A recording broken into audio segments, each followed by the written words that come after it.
Welcome back to Navy Yard, Nats fans, and head on over to Walters. It's going to be a big-time homestand for the Nats, and everyone is gathering at Walters before, during, and after the games in the AC or under the covered streetery. Walters is the place to be. This week's reservations are going fast, including those for Sunday, July 4th, when Walters will be opening at 9 in the morning for the early game. Make your reservations now at waltersdc.com/reservations. Tuesday, before the Rays series begins, stop by Walters and meet our producer, Tim Shovers. First fan to come by will be given a free Nats Chat t-shirt.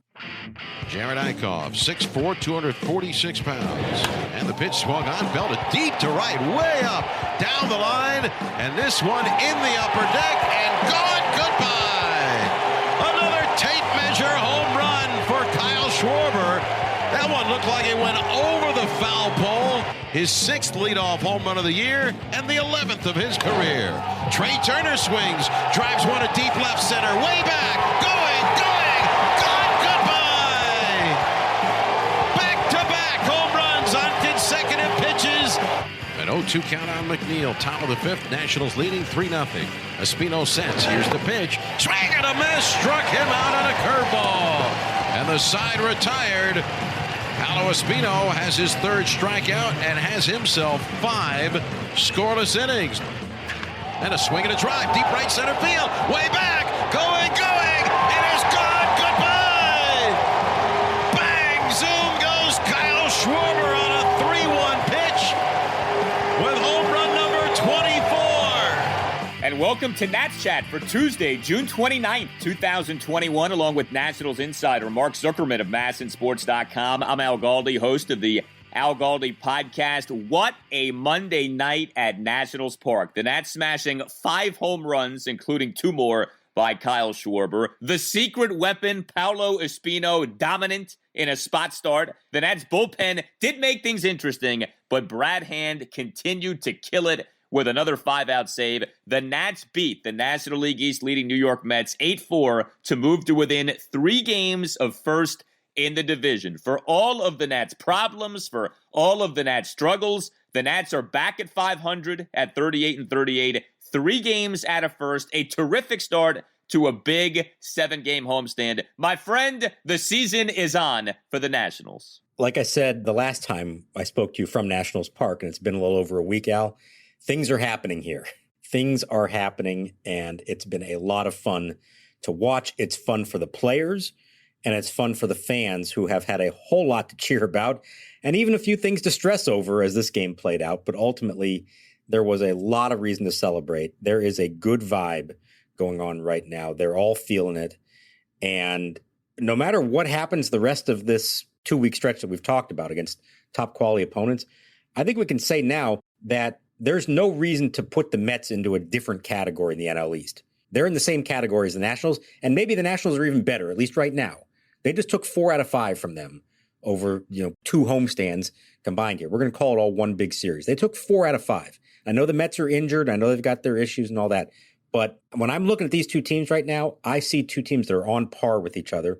They both have great pitching and some struggling offense. See a Braves team that has had all kinds of issues themselves, a Phillies team that has somehow blown 7 games in 6 games. They have 7 blown saves in 6 games, which would seem like mathematically impossible. And then there's the Marlins. So I'm looking right now at Nats and Mets, and this could be a summer to remember. I think what's also really exciting, too, is this. The Nats now are on 2+ weeks of playing well. Bad teams can be good for a series or 2, maybe a week and a half. But as the sample size grows of this Nationals run, this Nationals rise up, we can less and less identify it as a run or rise up, and more, hopefully, identify it as these are the real Nats. And that the issue of was this a good team off to a bad start or just a bad team, the former, in fact, was the case. If the Nats were never as bad as that record suggested, 24-33, when the Nats were 9 games below 500, that never felt right, but we all were looking at that and the offensive struggles and the lack of depth and all the things we kept coming back to. We're like, I don't know, maybe they are just not a very good team this season. They weren't very good last season, but as we see the Nats continue to do well, The hitting isn't perfect, but it has been better. The pitching, somehow, man, the Nats keep finding ways, and our guy Paolo was so good on Monday night, and we will get to that shortly, including a special announcement. But it is really starting to feel legitimately like this is a pretty good team. We'll see how good as the season goes on, but this is not a team that is 9 games under 500. No, they're exactly at 500 right now, and I think I'd take it a step beyond and say I don't think they're a 500 team. I think they are a winning team. Better than this. I think there's every reason to believe that from here on out, they're going to win more games than they lose. Now, will it be enough? I don't know. I don't know in the end what they're going to get to. Can they get to 90? Can they get to 88? I don't know. But barring some kind of major rash of injuries, and let's be honest, they've already had to deal with their share of them. They're doing this without Steven Strasburg or Daniel Hudson and now Kyle Finnegan as well. I think this is a winning team. And in the NL East, that may be all that it takes is just to be good enough to be a winning team, not even a great team, to make the playoffs.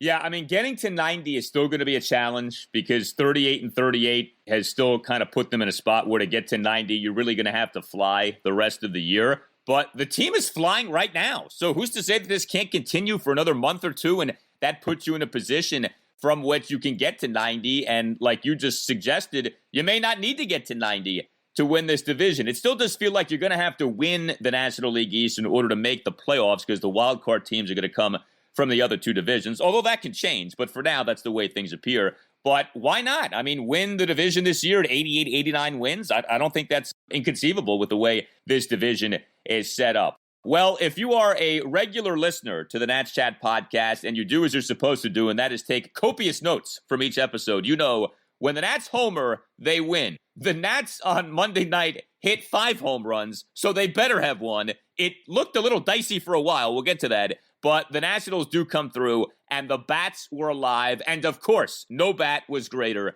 than that of Kyle Schwarber. 2 more home runs for Schwarber. The drought, quote-unquote, that was him going 2 consecutive games without a home run is over. He smashes a leadoff homer to the third deck in right field in the bottom of the first off Met starter Jared Eichhoff, who I promise you is not going to sleep for the next 2 weeks off what the Nationals did to him on Monday night. Schwarber, like we keep saying, well, we got to come up with new ways to talk about what he's doing. He's giving us new ways to talk about him because he keeps topping himself with these magnificent home runs, these incredible distances, these Ruthian clouts that he keeps authoring. This home run going up projected 439 feet per StatCast. And my favorite part about that first home run was Schwarber just like remaining in the batter's box, frozen in time, having completed his swing and just admiring the shot. That was pretty funny to see.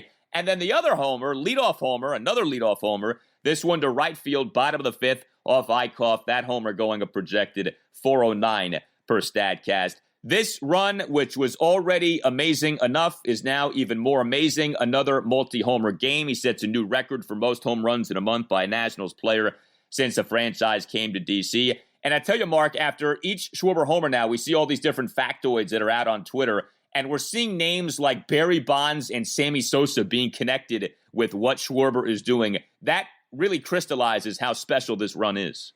Yeah, those are 2 big names. I'm going to give you one more name that maybe nationally is not as big a name, but locally is the name that means everything to longtime Washington baseball fans, and that's Frank Howard. In the history of baseball now, there are 2 players who have hit 11 home runs in 9 games. Their names are Kyle Schwarber and Frank Howard, and they both did it wearing a curly W on their helmet for Washington, D.C. When I told Schwarber that one, he was genuinely moved by that. He thought that was really cool. I don't know that he knows much about Frank Howard. He's going to learn about him here pretty soon. Hopefully gets a chance to meet him if Frank feels well enough to come to the ballpark at some point. That's a really cool thing to be able to say. I mean, I know it's a little bit of a weird stat, 11 homers in 9 games, but still. Frank Howard and Kyle Schwarber. And Frank Howard did it in 1968. And we mentioned this the other day. And Kyle Schwarber now in 2021. These are the 2 best seasons for pitchers. The worst seasons for hitters, maybe of the last 75 years or something like that. And the fact that 2 Washington-based players would now have the home run records in those 2 seasons is pretty remarkable. It's a stunning thing to witness. I can't say I've ever seen anything like this. And it is carrying this team. It's taking him to a place he's never been before, and good for him getting all the attention that he is deservedly getting, and good for Davey for putting him in the leadoff spot because that was apparently all that it took to make Kyle Schwarber into Frank Howard. 15 homers in 17 games. Your slugging percentage update on Kyle Schwarber. He, during this 17-game stretch, has raised his slugging percentage for the season by 165 points, which is like something you do in a video game. That's something I used to do playing with Tony Armas in RBI Baseball on Nintendo back in the day.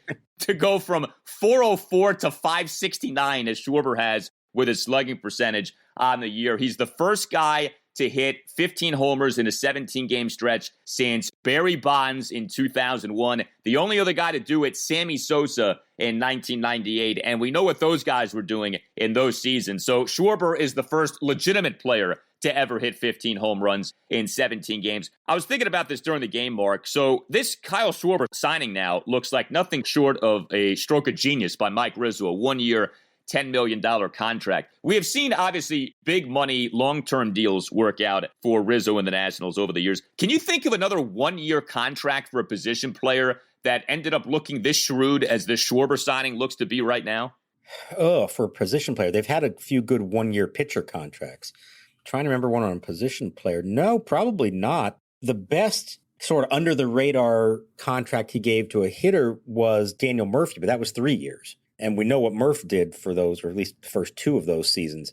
But on a one-year deal, no. I mean, it wasn't Rizzo. It was Jim Bowden, who traded for Alfonso Soriano, who was only under contract for one more year before he became a free agent and had the 40-40 season. Matt Adams had a good 1 year, but not like this. Not, I mean, who knows what's going to happen the rest of the season. But if you got to think at this point, Schwarber's at least going to get to 35 homers, even if he has a bad second half. He's already at 24. He should be able to hit 11 more the rest of the way, and maybe a lot more than that. We may be talking about him threatening Soriano's club record with 46 homers in a season. I posted this stat also during the game. The Nats record for home runs before the All-Star break, Soriano had 27, Harper had 26, and now Schwarber has 24, and he's still got 13 more games to add to that total. So when this is all said and done, we may be talking about him chasing Soriano's single-season club record for home runs. I mean, it's not going to take much for him to at least threaten that mark, that's for sure. And you think about, right, how the Nats got Schwarber. He was non-tendered by the Chicago Cubs in early December. Kyle Schwarber was not some prized free agent this past offseason. He was basically discarded by the Cubs. They were like, we don't really want to pay you anymore, Now, the Cubs are not having a terrible season, so maybe they don't regret it that much. But, man, you talk about a bargain signing. I mean, $10 million in today's day and age, it's really not that much money for a one-season deal. And to the cliche of there's no such thing as a bad one-season contract, this is why. It can pay off tenfold as the Schwarber deal right now is with what he's in the midst of doing. So awesome job. He also had another hit in the game, by the way, too. He had a one-out single in the bottom of the eighth inning. But the Nats hit 3 other home runs in this game. Trey Turner hit a home run. A second consecutive game for Trey with a homer. He smacked a first pitch solo shot to left field in the bottom of the first off Eichhoff and going back-to-back with Kyle Schwarber. And that was some shot by Trey Turner. 435 projected feet per StatCast. So great to see that from Trey. Man, they were just teeing off on Eichhoff. It wasn't just the homers either. Juan Soto had that double. I was surprised that Eichhoff stayed in the game. It seemed like Luis Rojas was like, okay, kid, you're going to wear this one tonight. They didn't even have, it seemed like the Mets, anyone warming up for the longest time in this game in the bullpen. No, and what was so bizarre about it is his pitch count was ridiculously low. They were so aggressive against him. He only threw 10 pitches in the first inning to 6 hitters, and 4 of the 10 pitches that he threw were hit by Nationals at 101 miles an hour or more. Okay? The 2 homers, the double by Soto, which off the bat, I thought we were going to see literally 3 pitches, 3 homers. It looked like it just didn't quite get enough elevation, but that was a big time and good sign for Soto on that swing. And then I think it was Gomes, the line drive that ended the inning, caught by the shortstop. That was an insane first inning. And then the fact that he was still somehow in the game in the 6th, and I'm thinking to myself, man, is this going to be one of those nights where they should have scored, 15 runs and somehow they didn't? And they end up losing because they couldn't take down a pitcher that clearly was there for the taking. Now, thankfully, in the end, they got it all done. But they were all over him, so aggressive. And I think that's the only reason he was still in the game. His pitch count was ridiculously low. It was at 60 after 5 innings for a guy who had given up 4 homers. Yeah, I know. You almost never see that. And let's give the Nats credit because I've been all over them when they've struggled against bad pitchers this season or struggled against pitchers who have no business dominating, and yet they have dominated the Nats. Well, on this night, the Nats got to Eichhoff, and they teed off on them. So that was a good job by the Nationals, and they weren't done with that Trey Turner home run because the baby shark went deep. Now the wind to pitch, swinging a long drive to right, deep down the line toward the corner. McKinney coming over, looking up, and this ball is gone. Goodbye! A home run for Gerardo Parra right down the right field line, way up in the air. Gerardo Parra, who started in center field and served as the Nats' number 7 batter. Remember, Victor Robles suffering that right knee contusion on the hit by pitch on Sunday, although we did see Robles late in the game as a defensive replacement in the top of the ninth. It was good to see that. But Gerardo Parra on Monday night, 2 for 3 with a homer, a double, and a walk.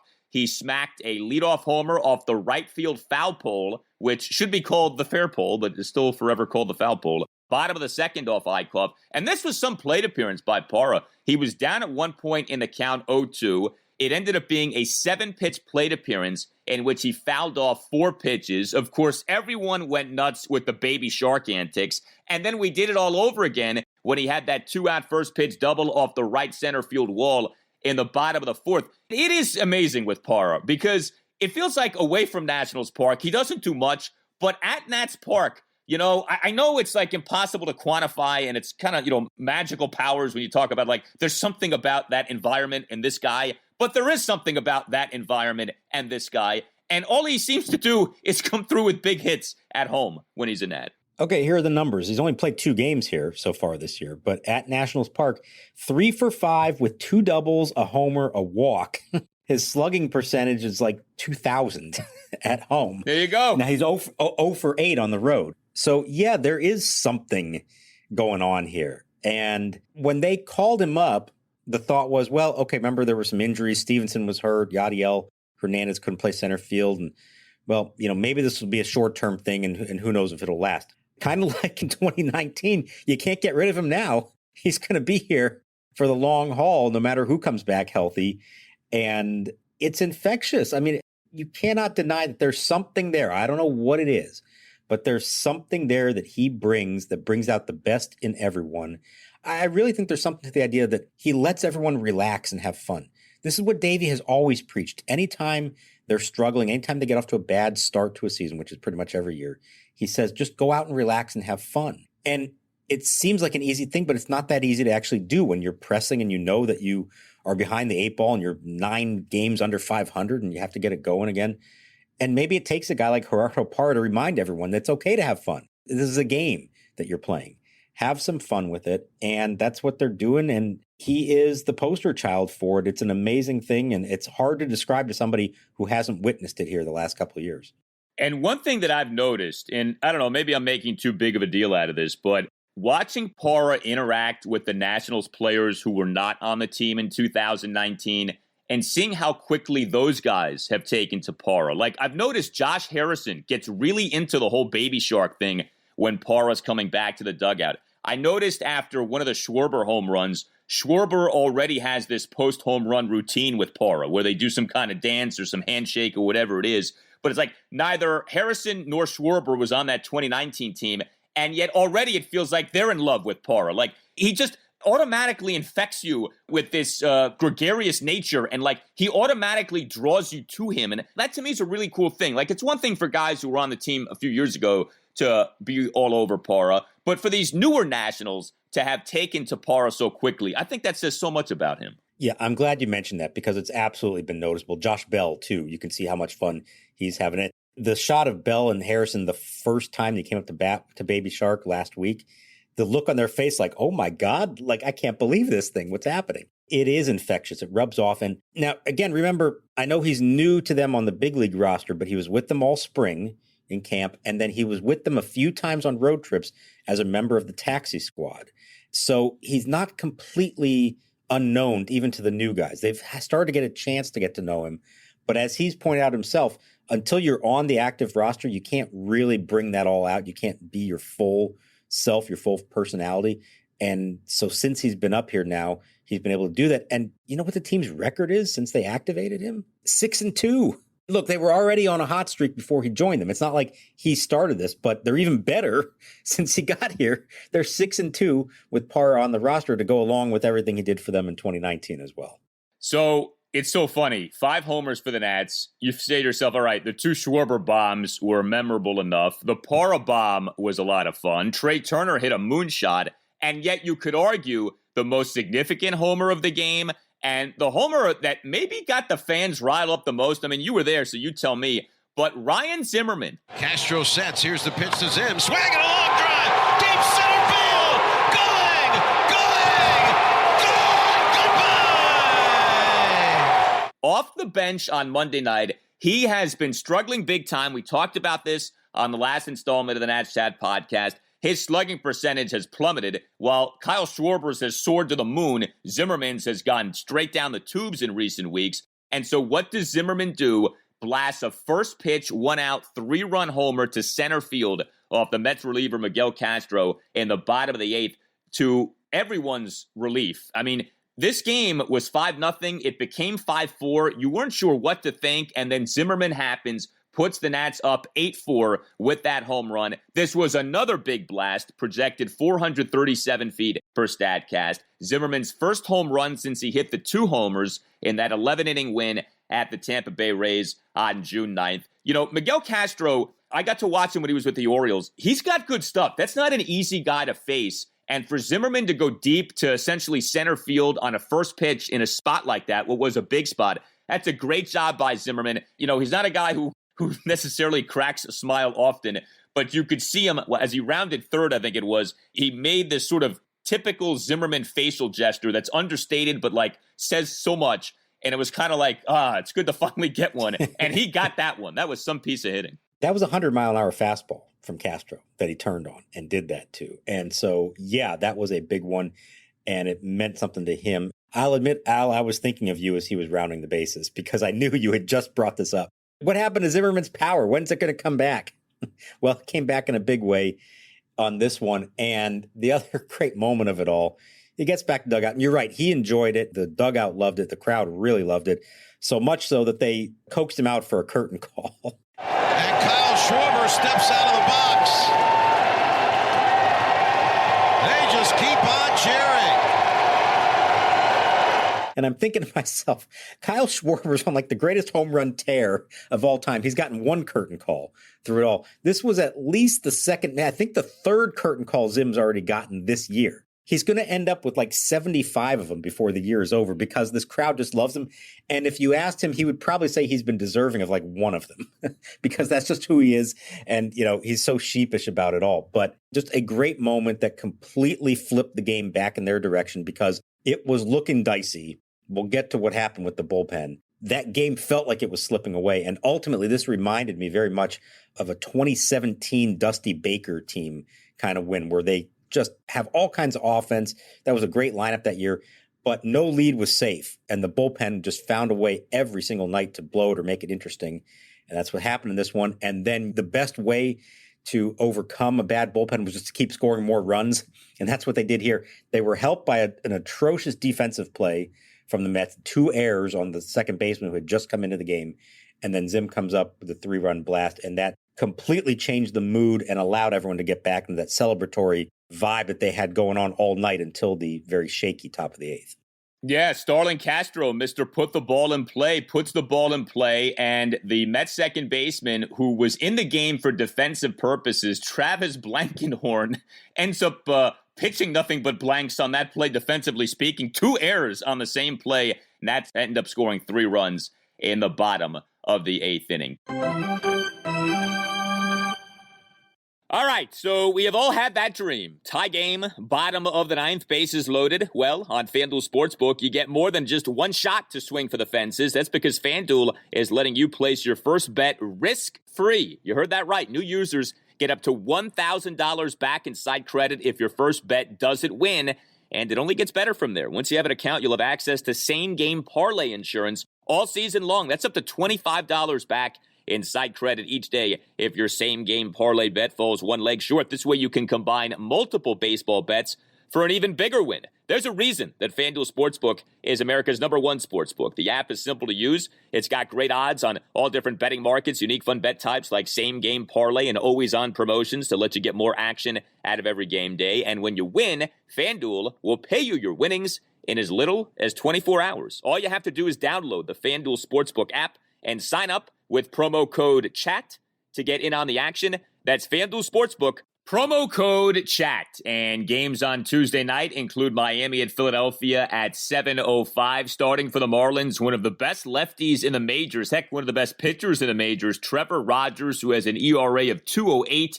Going for the Phillies is Vince Velasquez, a.k.a. Vinny Velo, who also could be called Vinny High ERA, because his ERA is 4.74. We shall ride the fish in this one. 21 plus and present, Colorado, Iowa, Illinois, Indiana, Michigan, New Jersey, Pennsylvania, Tennessee, or West Virginia. First online real money wager, only for risk-free bet. Refund issued as non-withdrawable site. Credit that expires in 7 days. Restrictions apply. See terms at sportsbook.fanduel.com. Gambling problem? Call 1-800-522-4700 in Colorado. 1-800-BETS-OFF in Iowa. 1-800-9-WITH in Indiana. 1-800-270-7117 for confidential help in Michigan. 1-800-GAMBLER, New Jersey, Pennsylvania, Illinois, Virginia, Tennessee. 1-800-889-9789. Or in West Virginia, visit www.1800gambler.net.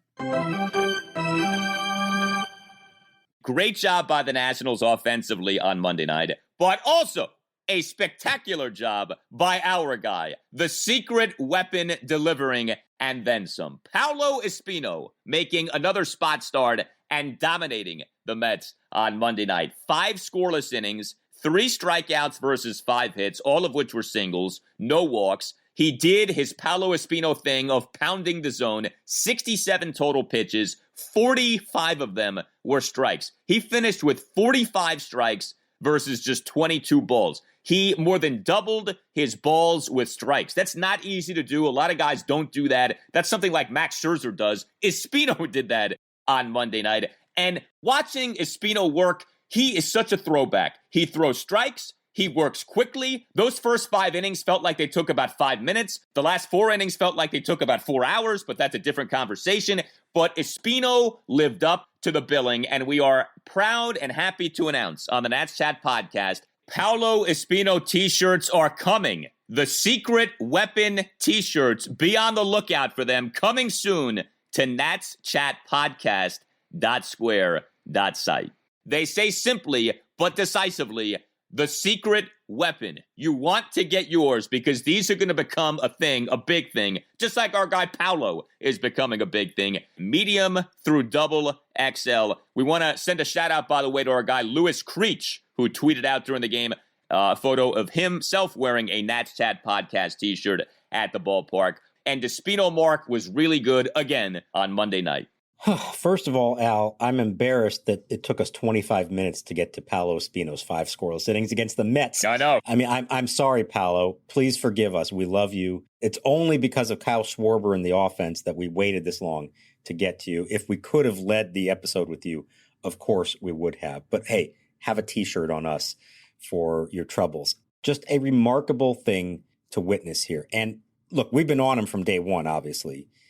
But more and more what you're seeing here is it started out, he was the emergency starter. Then he's just kind of being used in mop-up roles and long relief. And next thing you know, he's like closing a game. And now he's holding a prominent role on this pitching staff, Al. He's pitching important innings in important games for a team that's on a real run to the extent that we have to start asking ourselves, I don't care who comes off the IL. You cannot drop this guy, okay? He is here to stay, potentially in the rotation, if he can keep this up. He just gets the job done.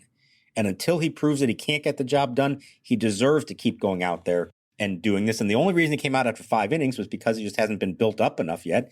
And he just pitched out of the bullpen the other day. And you can't ride that too hard. But 5 scoreless. And even when that one moment where it was getting a little shaky in the 5th, and he's got to face Jeff McNeil, and we're wondering, is he going to get to face him, or is this his last batter? And he went out and he struck him out on 3 pitches, including back-to-back curveballs that were just beautiful, perfect pitches to close out his night. He emptied the tank, Max Scherzer style, to close out the 5th. He's now got Al a 2.02 ERA for the season and an 0.869 whip. Paolo Espino is no longer the secret weapon. Everybody should know who he is. He's so much fun to watch because he is so different from the way things are now in baseball. Like, you go back to the top of the second inning on Monday night, Paolo tossing a perfect top of the second inning in which he strikes out both Pete Alonso and Kevin Pillar.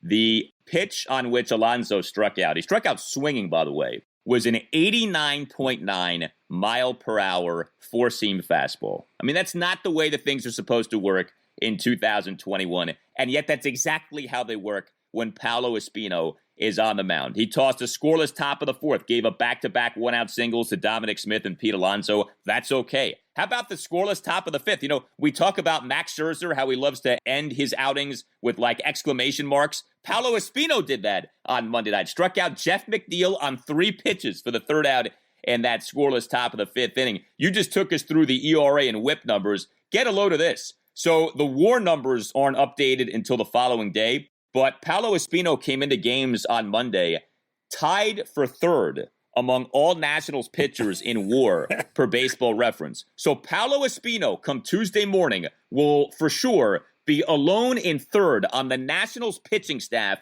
in WAR on the season. It's Max Scherzer 1, Daniel Hudson 2, and Paolo Espino 3. Now, that tells you a little something about some other guys on this pitching staff, okay? But it says a whole lot about the job that Paolo Espino has done this season. What is his age 34 season, a guy who was drafted 15 years ago by the Cleveland Indians and is delivering and then some for the Nationals this year. This really is a great story. We make jokes about it, but he's pitched really well, and this is one of the very nice and, not to be cheesy, but almost like heartwarming stories here that this guy is having the success that he's having this year. It is a remarkable thing. The guys love him. You can see what this means to them. And like I said last time when he got his first career win, you can just see how much he's enjoying this. He didn't know he was ever going to get this kind of opportunity. And he's not just doing this, you know, oh, hey, you finally get a chance to be in the big leagues and win a few games. Like, no, he's doing this for the hottest team in baseball and playing a significant role in it. That's the thing that just strikes me about this, is that we're getting to a point where you feel good about putting him on the mound against whoever. This isn't like, let's hold our breath and hope he can survive this and he somehow did it. Like, no, he's actually worthy of facing these opponents and pitching these important games against good teams. And like I said, he's not leaving the roster. They're going to find a way to keep him and maybe keep him in the rotation no matter who is healthy. Well, you used the phrase, hold our breath and let's see what happens. We did have to do that with the Nationals bullpen on Monday night. Look, this is a bullpen that's been leaned on a lot. We all get that. It's a bullpen that in a lot of ways is operating on fumes, although maybe not as much lately. But a lot of guys are being asked to do a lot, and they're not always going to all deliver, and that was certainly the case on Monday night. Ultimately, 4 Nats relievers combined to allow 4 runs in 4 innings. Now, the game did end very well with a bullpen performance. We'll get to Brad Hand in a bit. But Sam Clay, Wander Suero, and Justin Miller had some problems. Now, Clay was, for the most part, pretty good. He officially allowed a run in a little more than an inning. He tossed a scoreless top of the 6th, then was charged with a run in the top of the 7th due to giving up a one-out infield single to Luis Guillorme that led to a throwing error by Starlin Castro. Okay, Clay's been a lot better lately, I think, overall. The problem, guys, really were Wander Suero and Justin Miller. Suero officially allowed 1 run in a third of an inning, but his outing was worse than that. He faced 4 batters. He got just 1 out. He allowed an inherited runner to score in that top of the 7th. The first batter he faced, the pinch hitter, Jose Peraza, gets hit with a pitch, a 1-2 pitch, and then Suero gives up a 2-out RBI single to Jeff McNeil on a 1-2 pitch, and then Suero gives up a leadoff single to Dominic Smith in what ends up being a Mets 3-run 8th inning, despite him having been down to the count at 1.12. So Peraza down 1-2, hit by a pitch. McNeil down 1-2, ribby single. Smith down 1-2, leadoff single. And then Justin Miller happened. And, you know, Miller just recently got brought up from AAA. I don't know how much longer they can keep him on the Major League roster. He has not looked good so far in his tenure with the Nats here. He allows back-to-back homers in this game. A first pitch 2-run bomb, and it was a bomb by Pete Alonso, followed up by a homer by Billy McKinney, despite him having been down to the count at 1.12. Miller did then record a strikeout, and then Brad Hand happened, and he was excellent. Another 5-out save, 1 2/3 perfect innings, great to see Hand do as he did, including striking out James McCann at a pinch hit spot on 7 pitches for the third out in that 3-run 8th inning, despite McCann initially having been ahead of the count 2-0. So you do leave satisfied because the Nats won, and you do leave feeling even better about Brad Hand, and man, has he been good lately. But those were some rough seas that the Nats had to sail, especially with Suero and Miller. So let's outline why those were the guys on the mound at such a critical moment in an important game. 4 others who would normally be chosen above Suero and Miller were not available to them. 2 of them are on the injured list. That's Daniel Hudson and Kyle Finnegan. 2 of them, Austin Voth and Tanner Rainey, were not available because they had pitched the previous 2 games and needed the night off, so they were down. So that's why you found yourself in that kind of really tenuous situation. I was surprised, and I didn't love the idea. I thought it was almost unfair to Justin Miller to put him in that spot, but I just don't know who else they had to go to at that point. You would have loved for Suero to be really effective enough to get through that inning. He just didn't have it. So that set in motion what you saw. And unfortunately with Justin Miller, you're probably seeing the reason why he hadn't been in the big leagues in 2 years. He was good for them several years back. Then he was hurt. Then he bounced around a few different organizations last year, didn't get called up, and then obviously started this year at AAA. We'll see where they go moving forward here, but I thought it was, an unfortunate spot to have to even ask him to get the job done, and he clearly did not get the job done.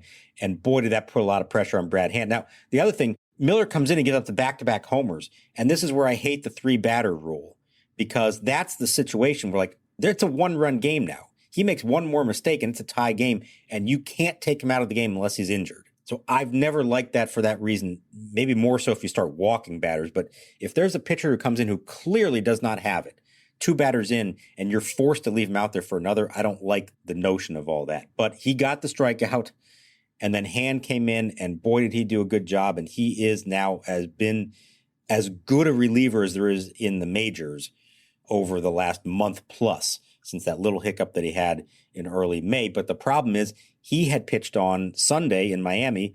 He threw in this game 25 pitches, so you've got to believe that he's going to be down on Tuesday against the Rays. So there have been very few nights where everybody's available. It seems like somebody's always down, and it underscores why they ultimately need Daniel Hudson and Kyle Finnegan back as soon as possible. Yeah, Hudson cannot come back soon enough. There's no question about that. Justin Miller's ERA now is at 15. That's always a bad thing when your ERA is in puberty, and Justin Miller's ERA is. But, you mentioned Brad Hand and the run that he's on. So his last 17 appearances, he's given up just 2 earned runs in 18 into third innings. We are in the midst of All-Star Game voting season, and the voting for the All-Star Game, by the way, now, you need like a PhD to understand it. But anyway, in terms of Nats who may make the All-Star team, and, relievers, generally speaking, right, managers pick them. I mean, is there not a compelling All-Star argument now for Brad Hand with the season that this guy is having? He did have the hiccup, yes, and it felt for a while like maybe Brad Hand was going to be more of a problem than a solution, but his ERA for the season is down to 2.41. With the exception of 1 or 2 blown save opportunities, he had 2. He's 17 for 19 on saves on the year. You just said it. I don't think you're wrong to say it. He's been one of the best relievers in baseball over these last few weeks.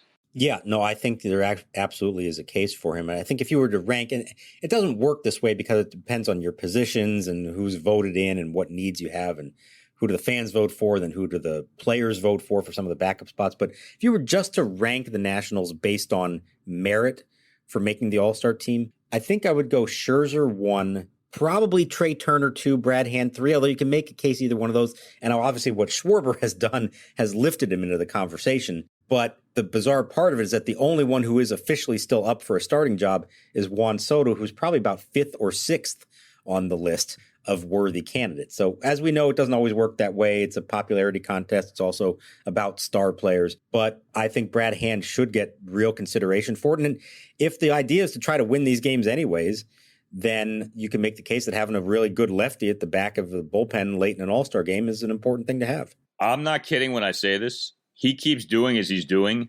Paolo Espino is going to warrant some All-Star consideration. He's actually thrown more innings than Hand has a better ERA and a better whip. Now, Espino will never make it for a lot of different reasons, but if you're just going by who have been the best pitchers, who have been the best run preventers, and if you're looking at this Nationals pitching staff, he's among the best so far this year.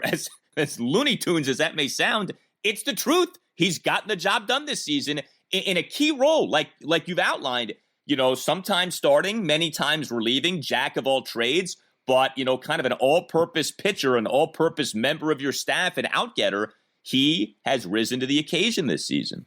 Ladies and gentlemen, mark this down. It's June 29th, 2021. I know we've been pumping up this guy all year long, but on June 29th, 2021, Al Galdi just made a compelling case for Paolo Espino to be an all-star. This is where we are right now. Tell me I'm wrong, people. Tell me I'm wrong. @Nats_chat that Paolo Espino is not all-star worthy. In fact, let's get that hashtag trending. Paolo for Denver, all right?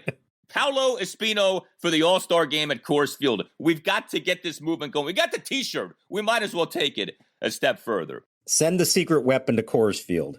That's right. There you go. And if anyone cannot give up runs at Coors Field in the high altitude, we know it is our guy, Paolo.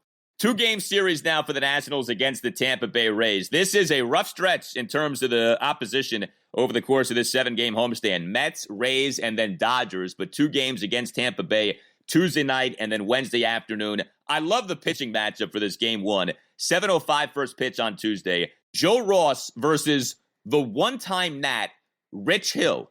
Yes, Rich Hill is still in the majors. This is his age 41 season. And believe it or not, Rich Hill is still really good. Rich Hill, in case you don't know, has an ERA of 3.52 over 15 starts this season. Only the Rays find Rich Hill in his age 41 season and get him to pitch to the tune of a 3.52 ERA over 15 starts. Joe Ross is coming off a really nice outing, 7 scoreless innings, 8 strikeouts, and the 7-3 win at Miami this past Thursday night. But this is intriguing to me what the old man Rich Hill is going to do against a guy in Joe Ross who, as I like to say, spin the wheel, make the deal. You never know what you're going to get. But as we have seen with Joe Ross, especially lately, he is still more than capable of going out there and pitching well. He is, and here's an opportunity for him to keep this run going and win an important game in a quick 2-game series against a really difficult opponent. Hey, the Nats split their 2-game series at the Trop a couple weeks ago. No reason to think they can't at least win one of these 2 games.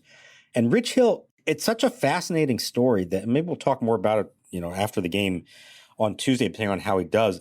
I feel like as long as he's healthy, he's still been really effective for a while now. The only issue has just been him staying on the mound. And it's like weird things like he's got a blister that will never go away. And that was always the thing with the Dodgers. But the main Rich Hill memory I have was actually from the 2016 NLDS when he is with the Dodgers and he starts game 2 at Nationals Park. And the Nats win that game thanks in large part to a Jose Lobaton home run into like a 30-mile-an-hour wind blowing straight in from left field. Somehow Lobaton hits it out off Rich Hill and they win that game. And that's the only one of those series, by the way, that they actually held a 2-1 series lead. They didn't have to come from behind that one. They actually were up 2-1 and then lost the last 2. I don't know how this guy still does it, but he is doing it. And if Kyle Schwarber can homer off of Rich Hill to start game 1 of that series, then there's really something wacky going on here.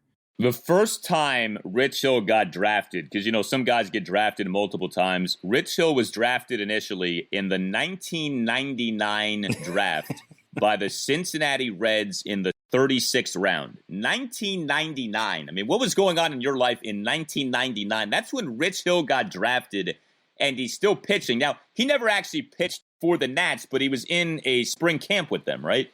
He was, and they end up cutting him at the end. And he mentioned years later that motivated him to become the pitcher that he wanted to be. He's had a really bizarre career. I mean, he was around for a while, but was never anything special. And then all of a sudden he took off there very late in his career. And he has mentioned that the Nationals releasing him served as an especially important motivator for him. This is back when the Nats were awful. And that kind of motivated him to have this whole second career that he's had. It's been a remarkable thing. And he's doing it again this season. So big 2-game set here for the Nationals as they continue to roll now just 3 games behind the Mets when it comes to the National League East standings. Been great to see the Nats do as they have done here over these last few weeks. Well, you tell us what you think. Hit us up on Twitter @Nats_chat. You can always email us to natschatpodcast@gmail.com. Paolo Espino for the All-Star Game. All Nationals radio highlights on Nats Chat are courtesy of 106.7 The Fan. For Mark Zuckerman, I'm Al Galdi. We'll talk to you next time on the Nats Chat Podcast. Swirl allowed an inherited runner to score, and then Justin Miller swinging a line drive to left. Coming in, Parra leaps up and makes the catch. He came in a step or two and then had to jump for it, hit harder and hung up longer than he thought. Big smile as he fakes the catch on his face. And a curly W in the books here at Nationals Park. The Nationals defeat the Mets in the makeup game. The Nationals are back to the 500 mark.